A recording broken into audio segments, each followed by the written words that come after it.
Hello guys, welcome to my YouTube channel. কেমন আছো তোমরা? তো এখন আমরা কথা বলবো হচ্ছে ইন্ডিয়ান এবং ইন্টারন্যাশনাল সিনেমার কয়েকটা আপডেটস নিয়ে। আমি আপডেট ভিডিওটা সকালেই বানাবো ভেবেছিলাম, বাট সকালে টাইম পাইনি, যার কারণে আপডেট ভিডিওটা দেওয়া হয়নি। তো এখন আমি বেশ কয়েকটা আপডেট নিয়ে কথা বলবো, সেটা হলিউড এবং আমাদের ইন্ডিয়ান সব ধরনেরই মানে থাকবে, আপডেট থাকবে। তো চলো ভিডিওটা শুরু করা যাক। এবং কালকে হয়তো মেবি কোনো ভিডিও আসবে না, যার কারণে আমি এই ভিডিওটা আজকে বানিয়ে রাখছি এত রাতের বেলা। তো সবথেকে প্রথম আপডেটটা হলিউড থেকেই অ্যাভেঞ্জার্স ডুমসডেকে নিয়ে। তো অ্যাভেঞ্জার্স ডুমসডে অ্যান্ড ডিউন মাসিহা, যেটা ডিউনের 3 নম্বর পার্ট, সেই ফিল্মটা অ্যাভেঞ্জার্স সাথে ক্ল্যাশ হবে, এটা আমরা সকলে জানি। তো এই দুটো ফিল্মের একটা বিশাল বড় ধরনের একটা ক্ল্যাশ হবে মানে হলিউডে। এবার এইটার কারণে ডিউন, তার কাছে কিন্তু আইম্যাক্স ফরম্যাটের সব স্ক্রিন কিন্তু তার কাছে নেওয়া আছে অলরেডি। তো মানে মানে অ্যাভেঞ্জার্স যদি ওই দিনে রিলিজ হয়, তাহলে কিন্তু অ্যাভেঞ্জার্স অ্যাভেঞ্জার্স আইম্যাক্সে কিন্তু কোনো স্ক্রিন পাবে না। ইয়েস, কারণ ডিউনের সাথে সেরকমই ডিল সাইন করেছে আইম্যাক্স, ঠিক আছে, যে ডিউন রিলিজ হলে 3 সপ্তাহ পর বাকি অন্য কোনো সিনেমা আইম্যাক্সে রিলিজ হতে পারবে। মানে ডিউন যখন রিলিজ হবে ওই 3 সপ্তাহ শুধু ডিউনই কিন্তু চলবে প্রত্যেকটা আইম্যাক্সে অন্য কোনো সিনেমা চলবে না। তো অ্যাভেঞ্জার্স ডুমসডে যদি সেম ডেতে আসে, ক্লাসে আসে, তাহলে কিন্তু আইম্যাক্সের কোনো স্ক্রিন কিন্তু পাবে না, মানে আইম্যাক্সে রিলিজ হবে না অ্যাভেঞ্জার্স ডুমসডে, কোনো শো পাবে না, কারণ সব শো কিন্তু অলরেডি ডিউনের কাছে থাকবে। এরকমই একটা ডিল সাইন করেছে আইম্যাক্স এবং ডিউনের মেকার্সরা। তো যার কারণে মনে হচ্ছে, শোনা যাচ্ছে যে $300 মিলিয়ন মেবি লস হতে পারে অ্যাভেঞ্জার্স ডুমসডে যদি এই দিনে আসে, কারণ ডিউন যেহেতু আইম্যাক্সের একটা বিশাল একটা এক্সপিরিয়েন্স, বিশাল লেভেলে, বিভৎস লেভেলে। তো যার কারণে এই মানে চুক্তিটা সাইন করেছে আমাদের আইম্যাক্স এবং এই ডিউনের মেকার্সরা। তো দেখা যাক ফাইনালি এটা কোনো কম্প্রোমাইজ হয় নাকি। এবং কারণ যেহেতু অ্যাভেঞ্জার্স ডুমসডে নিয়ে হাইপ বিশাল লেভেলে, মানে ডিউন তো দেখুন, ডিউন আইম্যাক্স শুধু ফরম্যাটেই হাইপ, মানে আইম্যাক্সে দেখার জন্য একটা ব্যাপার। বাট অ্যাভেঞ্জার্স একটা এমন ফিল্ম যেটা শুধু হলিউডে না, গোটা বিশ্ব জুড়ে তার কাঁপানো একটা হাইপ, ঠিক আছে। এবং অ্যাভেঞ্জার্স ডুমসডেতে ডুমকে আমরা দেখতে পাচ্ছি রবার্ট ডাউনি জুনিয়র প্লে করছে, এবং এই লেভেল অফ টিজার ট্রেলার আসছে, এই লেভেল অফ হাইপ ক্রিয়েট হচ্ছে। তো আমার মনে হয় না এই যে ডিলটা, এটা চিরকাল থাকবে বলে, মানে যতদিন ফিল্ম রিলিজ হবে ততক্ষণ আসবে বলে। আবার এটাও হতে পারে যে হয়তো ডিউন রিলিজ হচ্ছে, অ্যাভেঞ্জার্স ডুমসডে হয়তো পিছিয়ে যাবে। বাট যেটাই হয় সেটা দেখবার মতো বিষয় হবে যে আলটিমেট হয়টা কি। বাট এখন যেরকম চুক্তি আছে যে আইম্যাক্সের সাথে ডিউনের কিন্তু এই ডিলটা হয়েছে, যে তার মানে ডিউন রিলিজ হলে কিন্তু 3 সপ্তাহ সব আইম্যাক্স কিন্তু ডিউনের কাছেই থাকবে, আইম্যাক্স স্ক্রিন। দেখা যাক এবার এটার কারণে মেকার্সরা কী করে অ্যাভেঞ্জার্সে, সেটা দেখবার মতো বিষয় হবে। ডিজনি কী করে, মার্ভেল কী করে, সেটা দেখবার মতো বিষয় হবে। তো দেখা যাক সেটা কী হয়। এটা জেনে আপনাদের কী বক্তব্য অবশ্যই শেয়ার করবেন। নেক্সট যেটা আপডেট সেটা হচ্ছে ধনুষকে নিয়ে। তো ধনুষের 55তম সিনেমা, সেই সিনেমার ডিরেক্টরের নাম হচ্ছে রাজকুমার পেরিয়াসামি, যে হচ্ছে আমাদের এই আমারান, যেটা হচ্ছে শিবকার্তিকেয় এবং সাই পল্লবীর সিনেমা। তো সেই সিনেমাটার ডিরেক্টর হচ্ছে রাজকুমার পেরিয়াসামি। তো সে এবার কাজ করতে চলেছে ধনুষের সাথে। ইয়েস, এটার অফিসিয়াল অ্যানাউন্সমেন্টও হয়ে গেছে, মুহূর্ত একটা পোস্টার দিয়ে জানিয়ে দিয়েছে মেকার্সরা।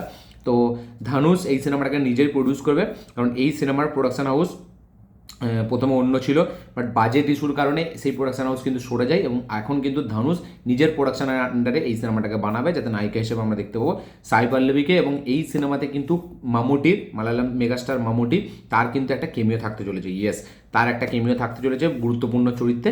এবং এই সিনেমার বাজেট শোনা যাচ্ছে নাকি 150 কোটি টাকা হতে চলেছে। ইয়েস, 150 কোটি টাকা হতে চলেছে ধনুষ এবং সাই পল্লবীর এই নেক্সট ফিল্ম, যেটা আমারান খ্যাত ডিরেক্টর রাজকুমার পেরিয়াসামি। দেখা যাক, আমারান 300 কোটি টাকার বক্স অফিস কালেকশন করেছিল, এবার ধনুষের সাথে এই ফিল্মটা যদি রাজকুমার বানায়, তাহলে এই সিনেমাটা কতটা বক্স অফিস কালেকশন যাবে, এবং মামুটির যদি ক্যামিও থাকে, সেই ক্যামিওটা কতটা হিভাবে ডিজাইন হবে, সেটা দেখবার মতো বিষয় হবে। দেখা যাক সেটা কী হয়। নেক্সট যেটা আপডেট সেটা হচ্ছে আমাদের একে নিয়ে, অ্যাভেঞ্জার্স ডুমসডেকে নিয়ে। তো অ্যাভেঞ্জার্স ডুমসডে নিয়ে বিভিন্ন রকমের রিউমার উঠে আসছে, বিভিন্ন ধরনের আপডেট উঠে আসছে। তো এবং যেই আপডেটগুলো আসছে সেগুলো কিন্তু খুব ক্যাচি, সেগুলো কিন্তু বিশাল একটা এক্সাইটমেন্ট বাড়িয়ে দেওয়ার মতো আপডেট। তো রিসেন্টলি একটা আপডেট উঠে এসেছে যে ডুমসডেতে নাকি একটা উলভারিন ভার্সেস স্পাইডারম্যানের লড়াই থাকবে। ইয়েস, আমরা অ্যাভেঞ্জার্স এতে দেখেছিলাম, আমাদের ওই নামটা ভুলে যাচ্ছে আমি, আরে ইনফিনিটি ওয়ারের আগেরটা, আল্ট্রন, এজ অফ আল্ট্রন, যেটা 2015 এসেছিলো, তাতে আমরা দেখেছিলাম iron man, Hulk buster versus আমাদের হাল্কের লড়াই। তো সেইটাই সেরকম নাকি একটা ফাইট সিকোয়েন্স এখানে থাকতে চলেছে, Wolverine versus Spiderman. Yes, Wolverine versus Spiderman থাকতে চলেছে ডুমসডেতে, এরকমই রিসেন্ট আপডেট উঠে এসছে। দেখা যাক এটা হয় নাকি। এবং অলরেডি 70টা প্লাস সুপার হিরোর নাকি মানে থাকতে চলেছে, অ্যাপিয়ারেন্স থাকতে চলেছে অ্যাভেঞ্জার্স ডুমসডেতে। আমরা 70টা প্লাস সুপার হিরোকে দেখতে পেতে চলেছি, পুরনো নতুন। মাঝখানে অ্যাভেঞ্জার্সের যখন স্টার্ট হয়েছিল, তো সব রকম ফ্যান্টাস্টিক ফোর থেকে শুরু করে এক্সম্যান, সব রকমের নাকি সুপার হিরো থাকতে চলেছে। এখনও পর্যন্ত শুধু ডুমসডেতেই থাকতে চলেছে 70টার প্লাস সুপার হিরো। দেখা যাক। আমি তো মানে এই ফিল্মটার যে হাইপ আমি আপনাদেরকে বলে বোঝাতে পারবো না যে আমার কতটা এক্সাইটমেন্ট লেভেল এই ফিল্মটাকে নিয়ে, মানে একদম পিকে, পুরো পিকে। এবং কারা কতটা এক্সাইটেড আমার মতোই অ্যাভেঞ্জার্স ডুমসডে নিয়ে অবশ্যই কমেন্টে লিখে জানাবেন। যারা আফটার এন্ড গেম যারা অ্যাভেঞ্জার্সের একটা এইরকম টাইপ অফ ইভেন্ট ফিল্ম দেখতে চাইছেন অবশ্যই কমেন্ট করে লিখে জানাবেন। নেক্সট আপডেটটা হচ্ছে আমাদের একে নিয়ে, মার্ক রাফেলোকে নিয়ে। তো গোল্ডেন গ্লোবস অ্যাওয়ার্ডে, ঠিক আছে, সেখানে গিয়ে মার্ক রাফেলো ওই ফিলিস্তিনিদেরকে নিয়ে কিছু কথা বলে এবং ফিলিস্তিন তারপরে ইরানকে নিয়েও কিছু কথা বলে, যেখানে এখন আমরা জানি যে বিভিন্ন কি হচ্ছে, মানে ওয়ার্ল্ড ওয়ার 3 এর খুব কাছাকাছি আছে পুরো, ঠিক আছে। তো এখন আমেরিকার সাথে প্রচুর মানে চলছে, লড়াই চলছে বাকি অন্য দেশের বলতে ইরানেরই চলছে মেবি বলতে গেলে এখন।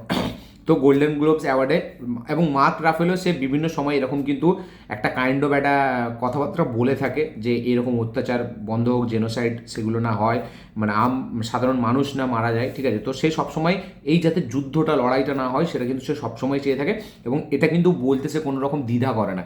সে কিন্তু যেরকমই যেই জায়গায় থাকুক সেই জায়গায় কত বড় লিডার সে কিন্তু দেখে না, সে কিন্তু নিজের কথা ঠিক রেখে দেয় এবং সে প্রত্যেকটা ইভেন্টে গিয়ে কিন্তু সবসময় এই সব কথা নিয়ে তুলে ধরে, যেটা খুব মানে এটা খুব খারাপ, যেটা সচরাচর সবাই সেই গার্ডসটা হয় না।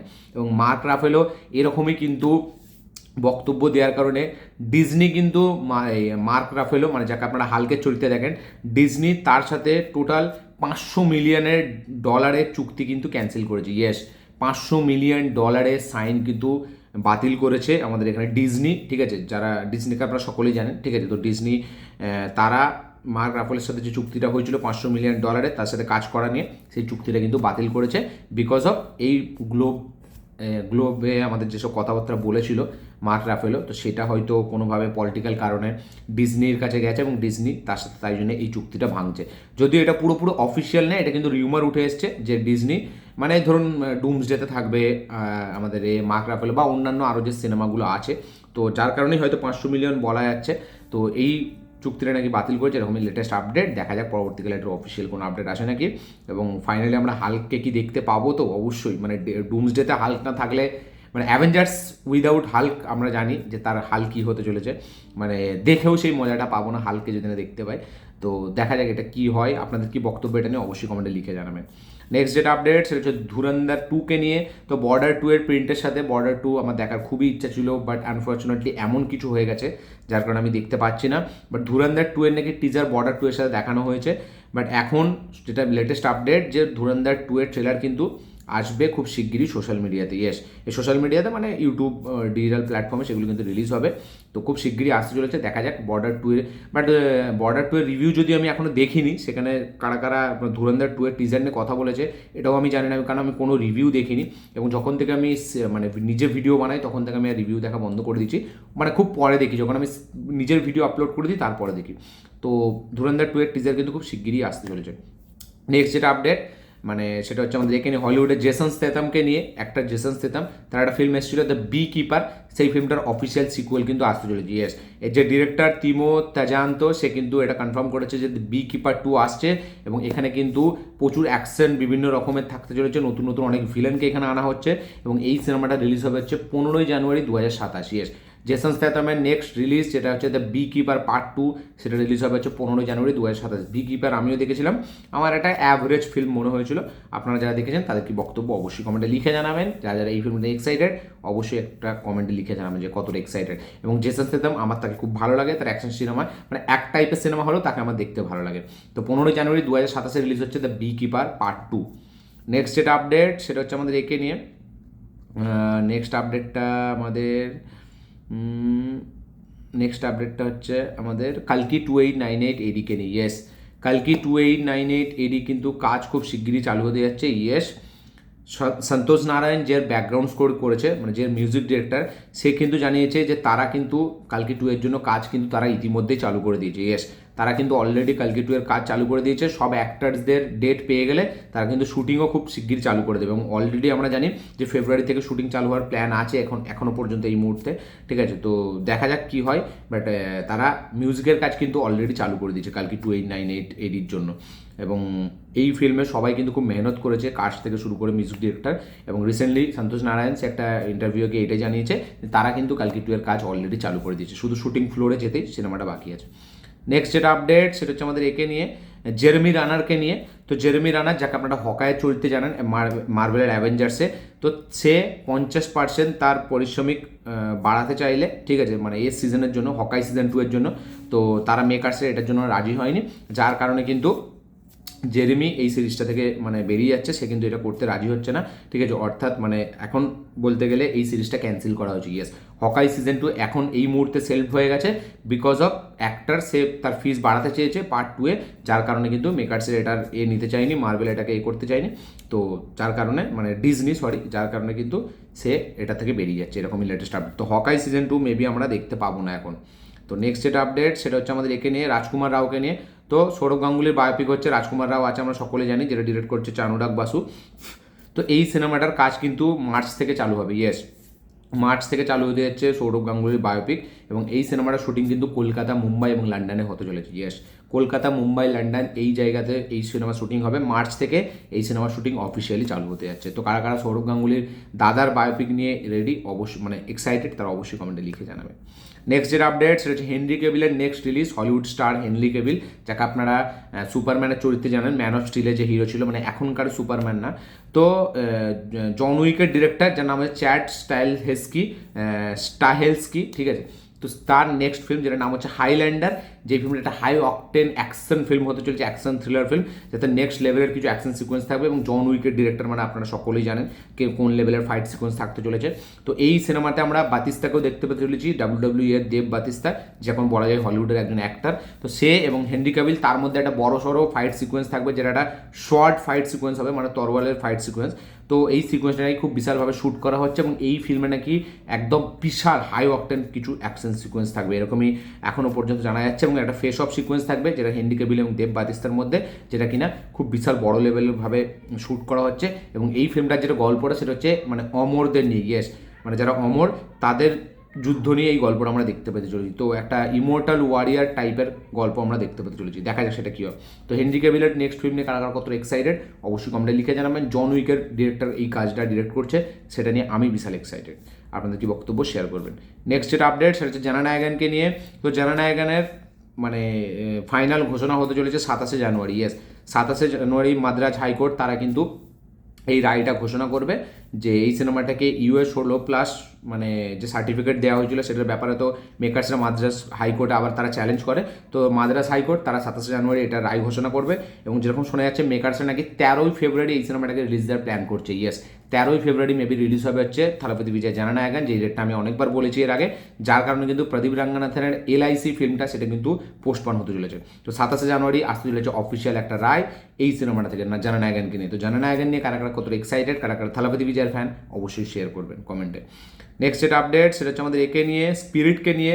ভাঙ্গার ফিল্ম, প্রভাস আছে, তৃপ্তি দিমড়ি আছে। একটা খুব ইন্টারেস্টিং আপডেট উঠে এসছে যে এই সিনেমা নাকি ভিলেন হিসেবে থাকতে চলেছে গোপীচাঁদ। ইয়েস, তেলেগু অ্যাক্টর গোপীচাঁদ, আপনারা সকলেই জানেন, ঠিক আছে, যে কিনা অলরেডি একটা দুটো ফিল্মে ভিলেনের পার্ট করেছে, এবং সেখানে কিন্তু সে মাথা খারাপ করে দিয়েছে। এবং প্রভাসের সাথে ভার্সাম ফিল্মে মেবি গোপীচাঁদ ভিলেন ছিল, আমি পুরো শিওর না, বাট আমি জানি যে গোপীচাঁদ অলরেডি দুটো ফিল্মে ভিলেন করেছে, এবং দুটো ফিল্মে কিন্তু খুব হেভি পার্টসে প্লে করেছিল। অ্যান্টাগনিস্টের চরিত্রে কিন্তু গোপীচাঁদ ফাটাফাটি, আমরা মহেশবাবুর সিনেমাটা তো দেখেছি, যেটা নাম ছিল কি বেশ আদালত, আর এটা হচ্ছে প্রভাসের একটা ফিল্মে ছিল। তো গোপীচাঁদকে কাস্ট করা হবে মেবি স্পিরিটে, এরকমই কথাবার্তা চলছে গোপীচাঁদের সাথে। তো দেখা যাক সেটা কী হবে। বাট আমি তো মাথা খারাপ একটা এক্সাইটমেন্ট আমার মধ্যে হয়ে যাবে যদি এই কাজটা কনফার্ম হয়। আমি বিশাল লেভেল এক্সাইটেড, কারণ গোপীচাঁদ যতবার ভিলেনের পার্ট করেছে এক্সট্রা অর্ডিনারি পারফরমেন্স দিয়েছে। তো আমি তো খুবই এক্সাইটেড, আপনারা কত এক্সাইটেড অবশ্যই শেয়ার করবেন। লাস্ট যেটা আপডেট সেটা হচ্ছে লাস্ট দুটো আপডেট, একটা হচ্ছে পেড্ডি সিনেমাটাকে নিয়ে, রামচরণের পেড্ডি, তাতে কিন্তু মৃণাল ঠাকুর একটা স্পেশাল সঙ্গে আইটেম সঙ্গে থাকতে চলেছে। মৃণাল ঠাকুর থাকতে চলেছে পেড্ডি সিনেমায় একটা স্পেশাল আইটেম সঙ্গে, দেখা যাক সেটা কি হয়। এবং এটা যদি এখন বাজ উঠে আসছে পুরোপুরি কনফার্ম না। তো কারা কারা মৃণালকে দেখতে চান পেড্ডি সিনেমায় এর চরিত্রে অবশ্যই কমেন্টে লিখে জানাবেন। কারা কারা মৃণালকে পছন্দ করেন অবশ্যই লাইক করে জানাবেন।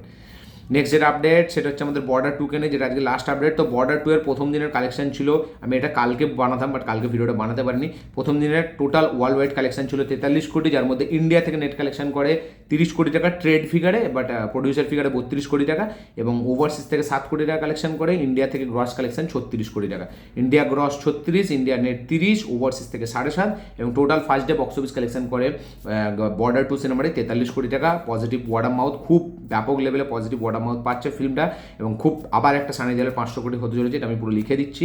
তো আপনারা কারা কারা বর্ডার 2 দেখেছেন অবশ্যই কমেন্টে লিখে জানাবেন, কারা কারা এখনো দেখতে পারেননি আমার মতো অবশ্যই কমেন্টে লিখে জানাবেন, যারা দেখেছেন তাদের কি বক্তব্য অবশ্যই শেয়ার করবেন। তো এই ছিল আজকে টোটাল আপডেট, ইন্ডিয়ান এবং ইন্টারন্যাশনাল আপডেট। ভিডিও ছিল অনেক লম্বা ভিডিও হয়ে গেছে, অনেকগুলো আপডেট ছিল, একটু কষ্ট করে দেখে নেবেন। তো এই ছিল ভিডিও, পছন্দ হলে লাইক শেয়ার কমেন্ট করে দেবেন, চ্যানেল নতুন হলে চ্যানেলটিকে সাবস্ক্রাইব করবেন, বেল আইকনটি প্রেস করতে ভুলবেন না। দেখা হচ্ছে পরের ভিডিওতে, ততক্ষণের জন্য।